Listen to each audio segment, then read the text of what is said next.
I want to talk a little about the tyranny of silence in this video because the world is changing. We're seeing the collapse of the old world and a new world order is taking shape. And a lot of people are burying their heads in the sand, hoping that it will go away, or waiting on somebody to do something about it, or waiting on Jesus to come back and save them. And we have been cultured or conditioned to stay silent. And we feel that if we stay silent, then we wash our hands clean of the situation. But silence is not neutral. When you stay silent, when evil is being perpetrated against innocent people, or when an injustice is being done, you are not neutral. You're actually picking a side. You cannot say that you are a righteous person. You cannot say that you're a good person. You cannot say that you are moral and just, but you stay silent while evil roam free or while an injustice is being done. When they brought the adulterous woman before Jesus, right, and they were trying to trap him, he did not stay silent. He said, "He who is without sin cast the first stone." And Jamaica is, I suppose, one of the most religious countries. At least they say we have the most churches per square mile. I'm not sure if that is still true. But even the gunman, before him take up his gun to go out and murder people, he prays to God to guide and protect him so that he can reach home safe from his murderous ways. That is how religious we are in this country. And the voice of the church is deafening. The silence of the church, rather, is deafening in our hour of need. The Bible says, or at least, I don't recall reading this, but I heard it a lot growing up in church. We wrestle not against flesh and blood, but against principalities, against powers, against the rulers of darkness, and against spiritual wickedness in high places. And if the battle for good and evil is in full swing and is raging, as it is now, there is no denying that there is a spiritual war going on. Where is the church? The tyranny of silence. It is something that we learn to do. It is something that we're programmed to do. So, we stay silent because the cost of speaking up may be immediate and it may also be personal. When you're at work and your boss is abusing his power, or your supervisor or anyone who is in charge is abusing their power or their authority, do you speak up on behalf of the person who is being wronged? Do you? Of course, you stay silent because you don't want to lose your job. I am sure, because I have seen it.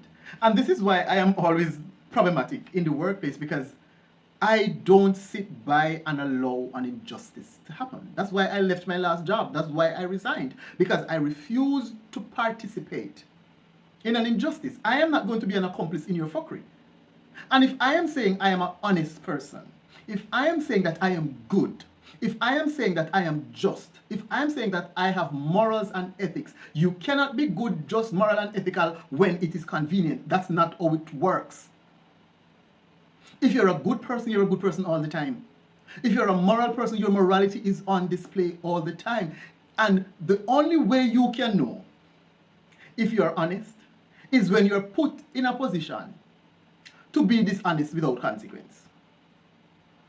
Or when that honesty is going to cost you something dearly. You don't know that you're moral until something you hold dear is on the line. And you have to choose between your morality and that thing which you hold dear. If your morality gets set aside, then you're not a moral person. Because values and the morals and values that we claim to espouse are not based on convenience. You're either a good person or you're a bad person. You're either a moral person. Because if you are for sale, if you only speak up when it is convenient, if you only do something when everyone else, you're a bandwagonist, then you are somebody who cannot be trusted. You have no loyalty to anything but yourself. And someone who is only loyal to themselves, not even their own morals and values, that is not the kind of company that you want to keep.